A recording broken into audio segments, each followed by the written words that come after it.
నువ్వు దేవుడిని ప్రేమించకపోతే ఏదో ఒక పనికి మళ్ళీ దాన్నో ఏదో ఒక పనికి మళ్ళీ వాడినో నువ్వు నమ్మేస్తావు, నువ్వు ప్రేమించేస్తావు. You cannot but love, that's human nature. వంట లెక్కను ప్రేమించినంత వాళ్ళ సొంత అక్కను కూడా ప్రేమించరు. ఇది ప్రాబ్లం. మనిషి ఒక ప్రేమ పిపాస అండి. వాడు దేన్నో దాన్ని ప్రేమించుకుని ఉండలేడు. ఇది మనిషి సమస్య. దేవుణ్ణి ప్రేమించలేదనుకోండి, నేను మీకు విశ్వాసం గురించి ఒక సత్యం చెప్పాను కదా, దేవుణ్ణి విశ్వసించకపోతే ఏదో ఒక పనికి మళ్ళీ దాన్ని నమ్ముతామని. ఇది కూడా అంతే, ప్రేమ కూడా అంతే. నువ్వు దేవుణ్ణి ప్రేమించకపోతే ఏదో ఒక పనికి మళ్ళీ దాన్నో ఏదో ఒక పనికి మళ్ళీ వాడినో నువ్వు నమ్మేస్తావు, నువ్వు ప్రేమించేస్తావు. You cannot but love, that's human nature. అందుచేత దేవుణ్ణి ప్రేమించడం నేర్చుకుంటే అందరినీ సరిగా ప్రేమిస్తాం, పనికి మళ్ళీ వాటిని ప్రేమించాం. చూడండి, మానవ లోకంలో ఇప్పుడు ఈరోజు నా నడుస్తున్న తీరు ఏమిటంటే, మనం డబ్బుని వాడుకోవాలి, వస్తువుల్ని వాడుకోవాలి, మనుషుల్ని ప్రేమించాలి. కానీ ఈరోజు మానవ సంబంధాలు ఎలా ఉన్నాయంటే, మనుషుల్ని వాడుకుంటున్నాం, డబ్బుని ప్రేమిస్తున్నాం, వస్తువుల్ని ప్రేమిస్తున్నాం. చాలాసార్లు మీ కార్ని ప్రేమించినంత మీ భార్యని కూడా మీరు ప్రేమించరు. చాలామంది భార్యలు వాళ్ళ ఇంట్లో కుక్క పిల్లని ప్రేమించినంత వాళ్ళ ఆయన్ని ప్రేమించరు. చాలామంది భార్యలు వాళ్ళ పట్టు చీరని ప్రేమించినంత వాళ్ళ ఆవిడని ప్రేమించరు. చాలామంది భార్యలు వంట లెక్కను ప్రేమించినంత వాళ్ళ సొంత అక్కను కూడా ప్రేమించరు. ఇది problem. Free. No consumption required. Playable offline. The rules are simple and you can... ఇది ప్రాబ్లం.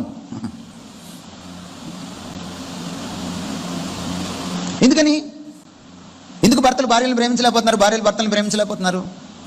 ఎందుకంటే ప్రేమకు మూలమైన వాడిని, ప్రేమకు మూలాధారమైన వాడిని ఎవరిని తీసేస్తే ప్రేమ చచ్చిపోతుందో ఆయన్ని ప్రేమించడం చేత కానప్పుడు ఇంకెవరిని ప్రేమించడం సరిగ్గా చేత కాదు మనకి.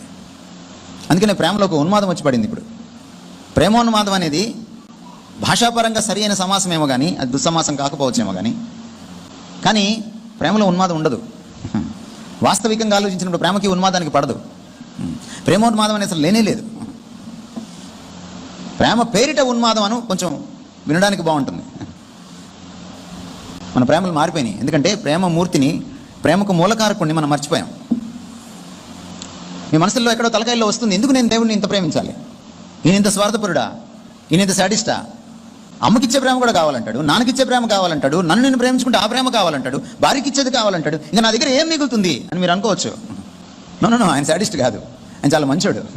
ఎందుకంటే ప్రేమకు మూలాధారమైనవాడు కాబట్టి ముందు నన్ను ప్రేమిస్తేనేరా నీకు ఏ ప్రేమ అయినా అర్థం సచ్చుద్దని చెప్తున్నాడు అనమాట ఆయన. అదే ఆయన చెప్తుంది. యేసుప్రభు మనందరి ప్రేమను, అత్యున్నతమైన ప్రేమను, అద్వితీయమైన ప్రేమను కోరుతున్నాడంటే, నువ్వు నా శిష్యుడు కావాలంటే ముందు ప్రేమించడం నేర్చుకోరా నన్ను అంటున్నాడు ఆయన.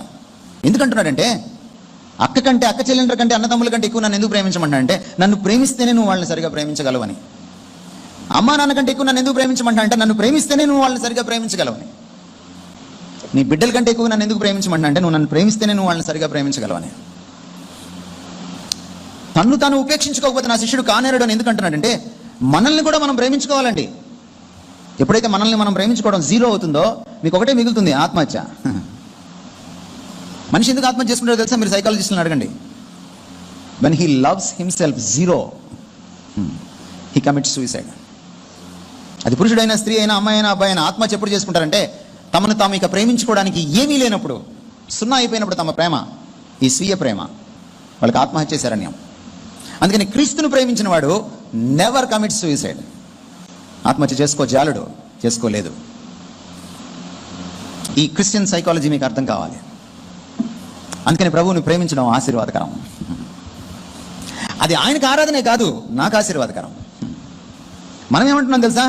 నాకు ఆశీర్వాదం ఇస్తే నిన్ను ఆరాధిస్తానంటున్నాం. No, reverse is true. నిన్ను ఆరాధిస్తే నాకు ఆశీర్వాదం.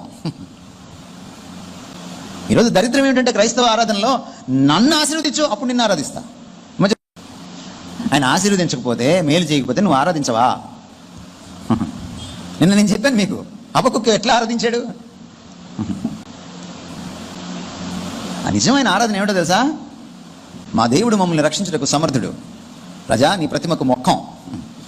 ఒకవేళ మా దేవుడు మమ్మల్ని రక్షించకపోయినను మేము ఆయన్నే ఆరాధిస్తాం, నిన్ను పూజించాం, ఆయన్నే పూజిస్తాం. దిస్ ఈజ్ ఆరాధన. మీ పాటల్ని తిరగరాసుకోండి. ప్రభువుని ప్రేమించడమే ఆశీర్వాదం, భక్తి ఆశీర్వాదం.